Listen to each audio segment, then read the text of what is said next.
Okay, so real quick, I'm going to show you how to use your board and your plastic to let your pots dry a little, to keep them from drying at all, to keep them wet and workable, or to let them dry slowly.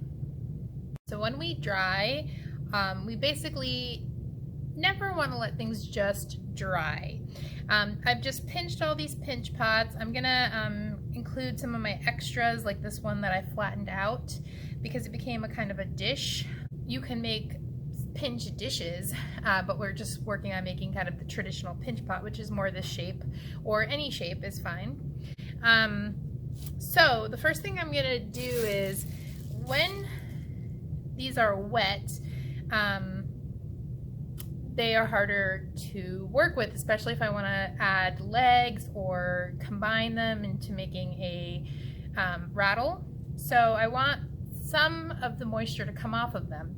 This is an absorbent piece of wood, and so it's going to take some of the moisture away, but I don't want too much moisture to come off of them, so I'm going to use some plastic to cover them.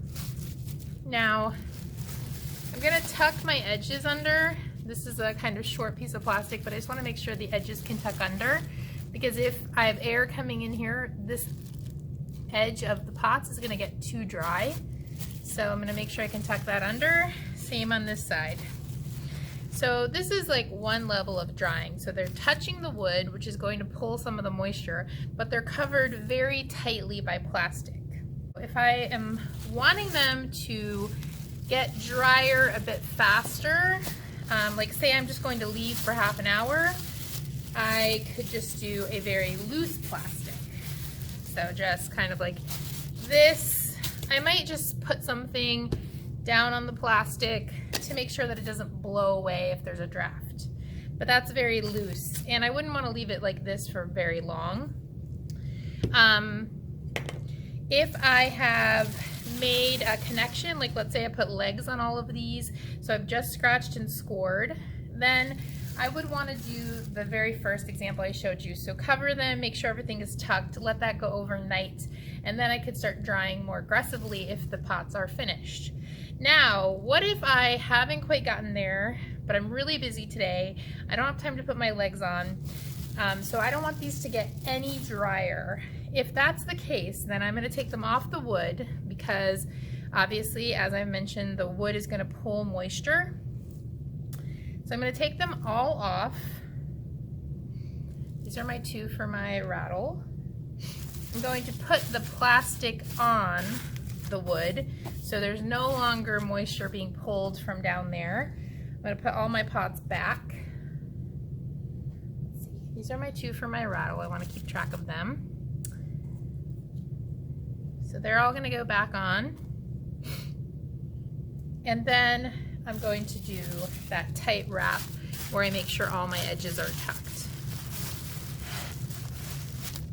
That is going to basically make it so no moisture comes out at all.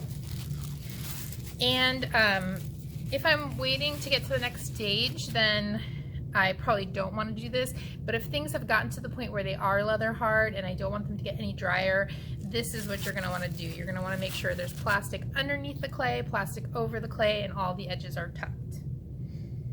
Essentially, when you're done in any significant construction, like putting legs on or something like that, has been under plastic overnight, after that you can actually take the plastic off and let things dry. As we get into more complex projects, you might want to take the plastic off in stages and dry just a little slower, but for pinch pots, pretty quick drying once you've had any construction under plastic overnight is pretty okay.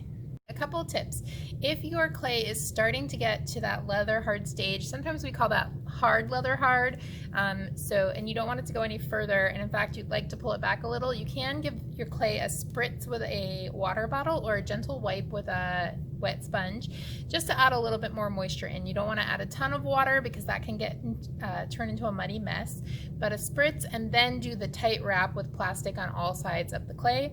As far as how long to do each process, there is no set number. Even when we're here in the classroom together, this can be frustrating depending on the weather that day, what the heat like how much heat we're using. That kind of stuff can really change how quickly things dry.